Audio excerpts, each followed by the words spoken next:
एका शेतकऱ्याची आणि बैलाची गोष्ट सांगणार आहे. समजलं? बोधकथा आहे ती. त्याच्यातून तुम्हाला संकटाला कसं सामोरं जायचं हे समजणार आहे. समजला?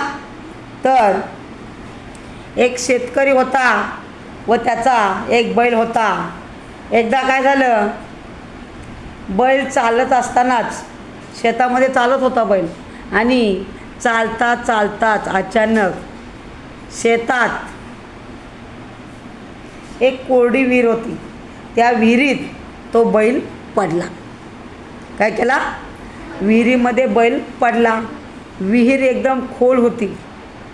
शेतकऱ्यानं खूप प्रयत्न केले विहिरीतून बैलाला काढण्याचा, पण त्याला काही जमलं नाही. खूप प्रयत्न केले. शेवटी बैल हा शेतकऱ्याचा मित्र होता, बरोबर? त्याचे सगळे कामं करायचं तो. त्याच्यामुळं त्यानं शेतातून विहिरीतून बैलाला काढण्याचा खूप प्रयत्न केला, पण त्याला काय विहिरीतून काढता आलं नाही. आणि मग शेवटी आजूबाजूचे लोक आले धावत. त्यांनीसुद्धा प्रयत्न केले, पण त्यांनाही जमलं नाही. आता संध्याकाळ होत आली. अगदी दिवस मावळायला आला आणि शेतकऱ्याच्या मनात आता विचार आला की आता हा बैल का आपल्या उपयोगाचा राहिलेला नाही, कारण आधीच तो बैल म्हातारा झाला आहे. त्याच्यामुळं आता त्याच्यावर आपण जास्त खर्च करून काय उपयोग नाही. आता त्याला विहिरीतून बाहेर काढायचा म्हणजे काय आणायला लागेल रे?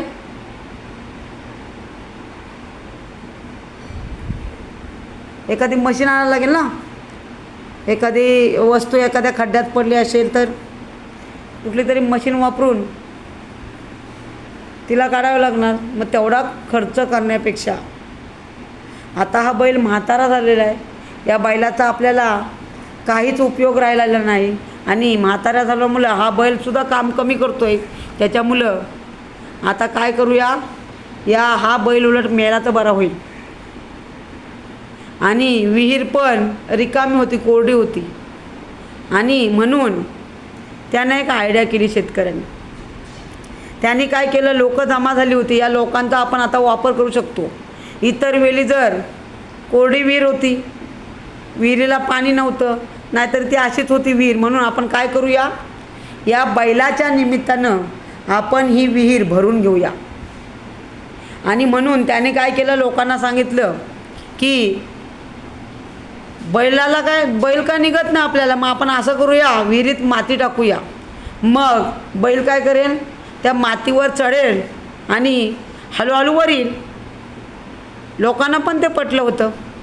आणि आतून बैल एवढा ओढत होता, कारण तेवढ्या वरून पडल्यानंतर त्याच्या अंगाला जखमा झाल्या होत्या.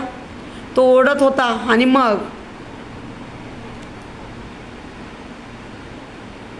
शेतकऱ्याला आयडिया सुचली. मग त्याला वाटलं की त्यानं काय विचार केला, आता जर आपण लोकांची मदत मागितली तर लोक सहज मदत करतील बैलाला बाहेर काढण्यासाठी. म्हणून त्यानं सांगितलं की आपण काय टाकूया, माती टाकूया. त्याचा उद्देश होता काय करायचं, विहीर भरून निघेलो मातीनं. समजलं?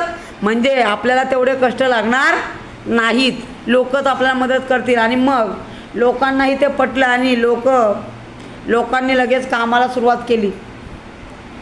पटापट लोकांनी घमेल वगैरे, कुदली वगैरे घेऊन माती टाकायला सुरुवात केली. आता आतमध्ये माती पडायला लागल्यानंतर पहिल्यांदा बैल थोडासा घाबरला. एक तर त्याच्या डोळ्यात माती जायला लागली, बरोबर आहे, आणि अंगावर माती पडायला लागल्यानंतर बैल घाबरला. पण बैल होता हुशार.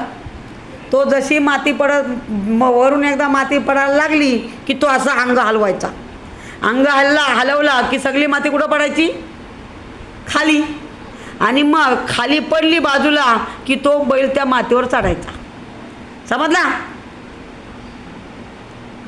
आणि मग लोक एकदम जोमाने माती टाकायला सुरुवात केली. मधीच बैलाचा आवाज बंद झाला. का तर बैल मग्न झाला होता.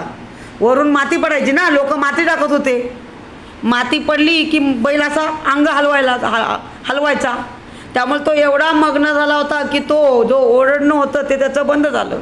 आणि मग शेतकऱ्याला असं वाटलं की बैल मेला. काय वाटलं? बैल मेला असं वाटलं. त्याला वाटलं बरं झालं बैल मेला. का? त्याला काढायला लागणाऱ्या एखादी मशीन आणावी लागली असती. बरोबर आहे. आता तो खर्च होणार नाही. आणि प्लस विहीर बघा, लोकांनी मदत केल्यामुळे विहीर पण आता मातीनं आपोआप, विहीर जर भरायची असती तर कितीतरी खर्च झाला असता. पण आता लोक बैलाच्या निमित्ताने आपल्याला मदत करतात, त्यामुळं आता तोही खर्च होणार नाही आणि विहीरसुद्धा आपल्याला फुकट भरून मिळेल. आणि म्हणून शेतकऱ्यानं लोकांना सांगितलं, टाका, पटापट टाका. आता बैलाचा आवाज येत नाही, पटापट टाका, लवकर बैल वरती आला पाहिजे. लोक आणखी जोमाने बैलाच्या अंगावर माती टाकायला लागले, फटाफट टाकायला लागले. बैल पण तेवढाच हुशार. माती पडली की झटकाचा, आणि मग ती माती बाजूला पडली की ती मातीवर तो चढायचा.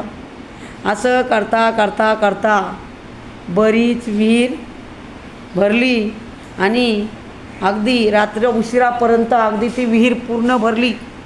आणि जशी विहीर पूर्ण भरत आली,